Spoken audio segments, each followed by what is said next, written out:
تو سب سے برا کام کیا ہوا؟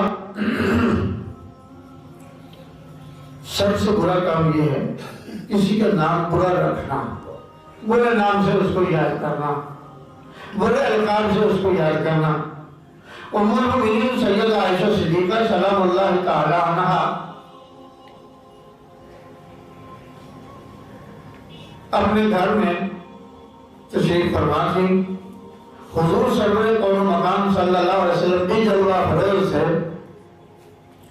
یہود کی کچھ بات کرنے لگی تو امی جی نے یہود کا نام لے کر یعنی یہودی کہہ کر اس کے بعد کلمات لعنت فرمائے۔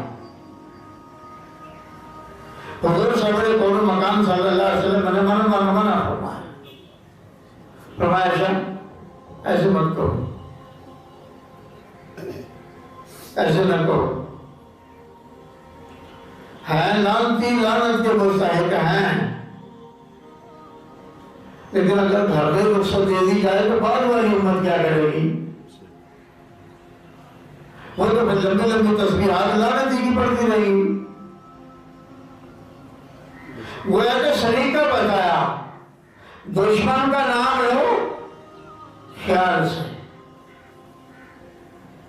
دشمن کا، اور یہود تو ایمان کے دشمن ہیں، نبی کے دشمن ہیں، قرآن کے دشمن ہیں، کتاب و سنت کے دشمن ہیں، اہل اسلام کے دشمن ہیں،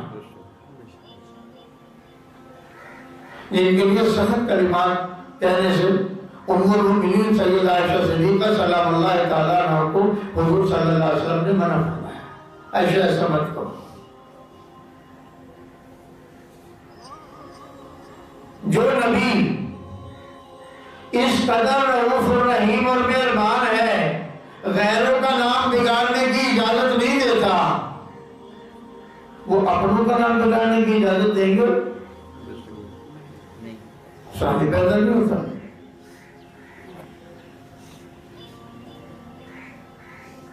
کتاب و سنت کو پڑھنے والے بہت سے علماء آپ نے دیکھے ہوں گے،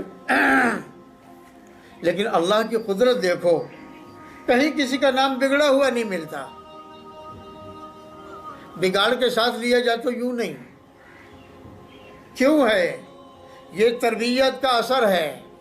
اگر تربیت اچھی نہ ہوتی تو مزاج ہمارا بھی وہی ہوتا جو غیروں کا۔ بیسا بہت برا ہے، لسم الفسوق بعد الاسم ایمان،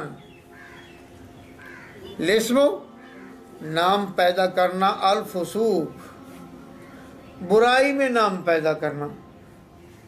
اور ہمارے ہاں کیا ہوتا ہے؟ ہمارے ہاں ایک ایک آدمی کے کئی نام ہیں۔ بھئی یہ نام کیوں لیتے ہو؟ اس کا دادا کہتا تھا۔ اچھا یہ نام کیوں لیتے ہو؟ اس کے بزرگ کہتے تھے۔ یہ نام کیوں لیتے ہو؟ یہ اس کی پھوپھی کہتی تھی لاڑ میں۔ اگر آپ نام کا معنی دیکھیں تو معنی اس کا اچھا نہیں ہے، تو جب معنی اس کا اچھا نہیں ہے تو نتیجہ بھی پھر ظاہر اچھا نہیں ہوگا۔ اگر نام اچھا